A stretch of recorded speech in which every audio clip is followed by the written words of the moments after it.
friends, and welcome back to 4B Farms. It's Brittany. I am in the garden again. I'm with my tomatoes, and I wanted to kind of show y'all some comparisons I've been making with some different tomato plants. I had done a small experiment in the beginning where I was going to plant all my tomatoes, and I ran out of space in my raised beds. So I had about 8 or 9 tomato plants that I didn't have any room for in my raised beds. So I decided to plant them in the ground. So in my raised beds, it just has our compost soil and just our topsoil. I have only fertilized them once with fish emulsion, and I put in a whole egg and cracked it before I planted the transplant in.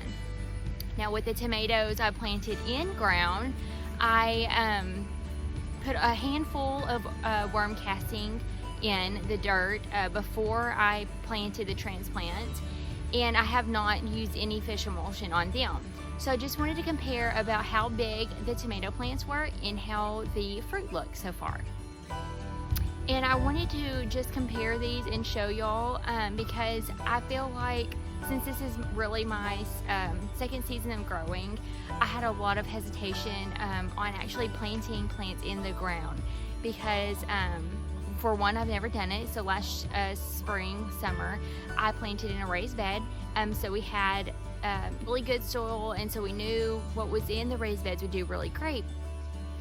So I have not done any soil tests or any really special over the top anything to my ground. It's just regular ground soil that we have. I put a handful of worm castings in it, and I wanted to see how they do. But I wanted to share this with y'all because I feel like it's really important. I got so caught up on all of the raised beds and the best soil, and I felt like I had to really go above and beyond to get anything to grow. And really, I just kind of let them be in ground to see how they would do if people can't afford, because raised beds are a lot of money, especially right now with lumber and everything. And I just wanted to show, you know, some options if raised beds were not something in your budget right now. So this was something I thought might be helpful to share. So first I'll show you our tomato plants in our raised beds, and then we'll go over and show you the tomato plants in ground.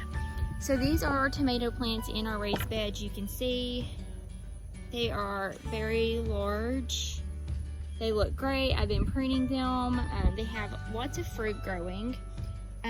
One thing I did want to mention, I mentioned in a previous video that we were having some problems on the bottom here, and I reached out.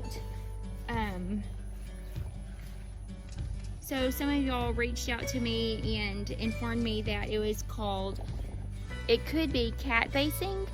And so I did a little more research about cat facing, and I believe that is what is going on with some of my larger tomatoes, because we did have a huge influx of rain as those tomatoes were starting to grow.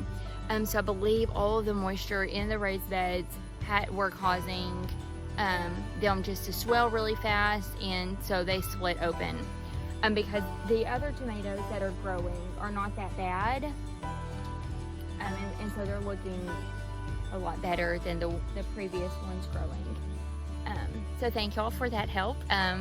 It makes me feel better that I know we don't really have like a disease going on or anything that I need to dig the plant up, but they're looking really good. And there's our blueberry cherry tomatoes. They're getting really ripe. Here are our other tasty pink. These are our beefsteaks. So they're getting quite larger. They're looking really well. The leaves are looking good. We don't have very much damage on the leaves. We don't have any pests other than hornworms. We've been coming out here and checking for the hornworms. And here's the other side of the cattle panel with all the other tomato plants. So that's how they look in our raised bed. So you can see we do not have it mulched off. There is grass growing right up next to them, and they really are doing great. They are, I mean, obviously they're not as big. The fruit or the plant is not as big as the ones in the raised beds, but I feel like if I did not have raised beds, I would be so happy with these plants, because we are still getting tomatoes. We are not really fighting a whole lot of disease or pest damage or anything like that, and I really feel like this is a reliable option if you do not, or not in the space you're in right now, you're not able to have raised beds. So those are my comparisons with the raised bed tomato plants and the plants that I just planted in the ground. There are obviously some things I can improve next time I plant the tomato plants in ground. The raised beds, I put an egg underneath it. I did not do that in ground, so we could do that next time. I could maybe transplant some more organic soil before, like dig the hole deeper, put some better soil in there, and then put the plant on top of it and fill it up with better soil. That might help the plant grow faster and produce some more fruit. I mean, it's producing quite a bit with not much done to it, so I'm pretty proud of them, honestly, because I really didn't think. I was just under the impression, you know, if it's not in a raised bed and it doesn't have good soil, without soil testing and everything, it's just not going to do. And so these are doing really good. So you can just do and plant where you're at right now. If you have a small garden, or you know, have a small flower bed or something along the house, you can just plant, you know, small tomato plants in there. These are indeterminate, so remember, indeterminate do get quite large, like our tomato plants over there. They're getting very big. So if you're planting in a smaller garden, just remember indeterminate or determinate tomatoes. Indeterminate can produce as many as you keep the plant alive. It's indeterminate. Undetermined, determined tomato plants, they already have a set number of fruit they're going to produce, so I wouldn't prune those as much, because you'll be cutting off your fruit if you keep pruning them. So all of mine planted in ground and in the raised beds, they're all indeterminate, so I have been pruning them, and I've done a video on that if you need to reference it. But I was just really excited that, you know, if I wasn't able to have any more raised beds, I still have our land to plant plants in, and they're growing. So I thought that was pretty exciting, and I wanted to share with y'all in case y'all are in that same boat with not having a whole lot of room to plant all the tomato plants and you still want more. Planting them in ground with a little extra help, like putting maybe some fertilizer, fish emulsion, or worm castings or anything, that would be more helpful. So going forward in the next seasons, I do plan on planting some more, keeping tomato plants in ground. We might do a soil test just to make sure everything is good, and if I need to change anything or add any additives to the soil, I can do that. And just really trying to grow on making our soil better. So it's a really good option if you wanted to plant in ground. Just try it, see if it works, and see how it goes, and you might be surprised. So we haven't been dealing with a whole lot of pest damage regarding the tomatoes, but we have one problem we have been dealing with is hornworms. Other than, so we haven't been dealing with any aphids is what I mean. But we have been dealing with hornworms, and let me show you the damage. So this is one of our tomato plants in ground, and as you can see, it has eaten all of this up. I mean, it has eaten quite a bit. I caught it before it ate the rest of it, or it got on any of the other tomato plants. But you definitely want to check your tomatoes every day, because they can destroy them very quickly. Okay, I'm back in our raised beds tomatoes, and you can see up here that it did start eating off of all of this before we caught it. The kids and I, we come out here with a black light. We come out here with a black light and check out the tomato plants almost every night. They love hunting for hornworms. They do glow in the dark somewhat. It is easier to see them with a black light at nighttime. But I still miss them because I come out every morning and check them, and there's still some. Oh, I'm going to show you this bee on the flower. Look how beautiful. Oh. That is the main reason I planted these zinnias. I planted zinnias in the garden this year because I wanted to bring all the pollinators to help everything just take off, and they are swarming, these flowers. So I'm gonna move over here. But back to the hornworms. They have been munching on some of our plants. I try to come out here every night and every morning to look them over.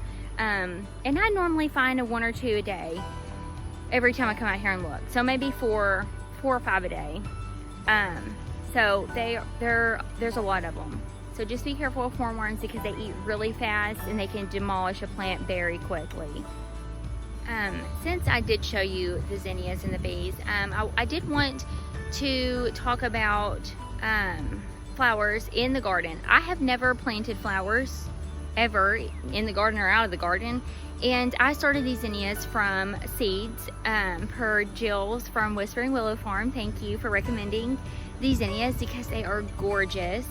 But I planted them seed. I did not know how they grew. I did not know how they would look growing or how big they would get or anything.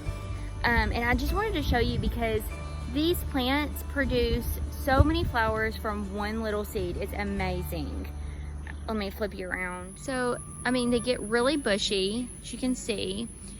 Get down here. So, that is one plant.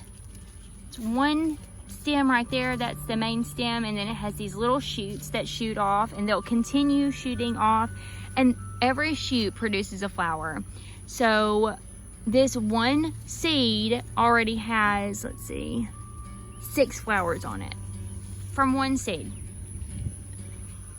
And I just think that's amazing, and they're just so pretty. They're just gorgeous, and they're all different colors.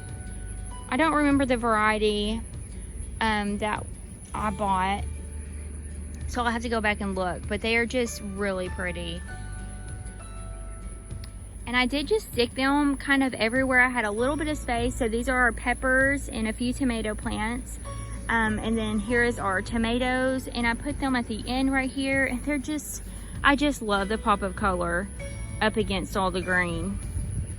And I'll show you some other beds that we put them in. So our tomatoes, they're here in the front of the green beans.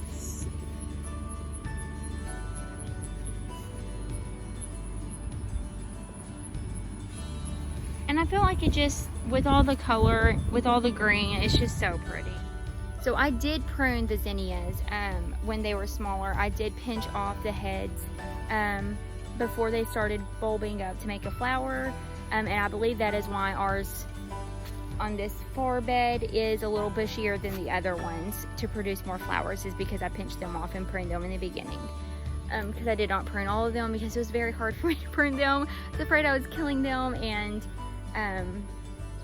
but it definitely paid off. We have a lot more blooms from that, so I will definitely be pruning my zinnias from here on out. And our sad squash plants, we have been dealing with squash vine borers, I believe. They have completely eaten our tomatoes and zucchini plants. So if you start seeing, I believe they call it like kind of sawdust down here, it's really squishy, it just falls apart. That is because there are worms in there and they are eating the whole plant. And so the plant is slowly dying. I am not pulling it up just yet because we do still have some zucchini on there, and I'm just trying to let them ripen as much as they can before the whole plant completely dies. There are different things you can do for those vine borers, but I have not found anything really successfully to help with them. So here in Central Arkansas, they get pretty bad really quickly. And we have a long season, and so what I did last year is I just ripped the whole plant up and just replanted, since we do have so much time in our growing season. So I haven't really done anything to prevent them, because it's pretty hard to keep them out, and once they're in, it's really difficult to get them out of your plant. So I just normally let them grow as long as I can, and then once they're done, I just rip them up and sow some more. If you can remember, I did not, but I thought if I remember for next season, I'll do this. Is just start some plants inside before they get to this point. So if they're to this point and I had some starts inside, I could already pull these up and plant our starts in the place of these. So that's what I'll try to remember to do next season. But for now, I'll just probably sow some seeds in this dirt after I pull these up. Okay, so I just wanted to kind of recap on a few points that I did go over today in the video. I wanted to show and compare the tomato plants in the raised bed and in ground, so hopefully that will encourage y'all, if you don't have the funds or the means or the space right now to have, big raised bed gardens. Just try in your garden, in your soil that you have outside, just plant them, see how it goes. The worst thing you can do is die. You can go get soil tests, you can do different fertilizers, fish emulsion, worm castings. You can do plant egg, or not plant them, but put eggs in there before you plant your starts. There's lots of options to help kind of kickstart those plants before you plant them in the ground. And then also I talked about the zinnias and how they grew from just one little seed. They produce so many beautiful flowers, and they're very easy. And then I also went over the squash vine borers and how I handle those. So hopefully these few tips will be helpful. And I am just trying to document everything I can. So next season I will have something to look back if I have questions on how I handled the squash vine borers, or if I don't have enough pollinators, or the hornworms are eating some of our tomatoes also. So I hope this was helpful to y'all. I know it was a lot in one short video, but if you have any questions or comments, please leave them below. And if you haven't already, please like and subscribe to our channel. It's super helpful when y'all leave comments and kind of communicate back and forth, and I can make more content of what y'all like and just show you different things in our garden. But thanks for hanging out with me on this hot Friday morning. I'll talk to you soon.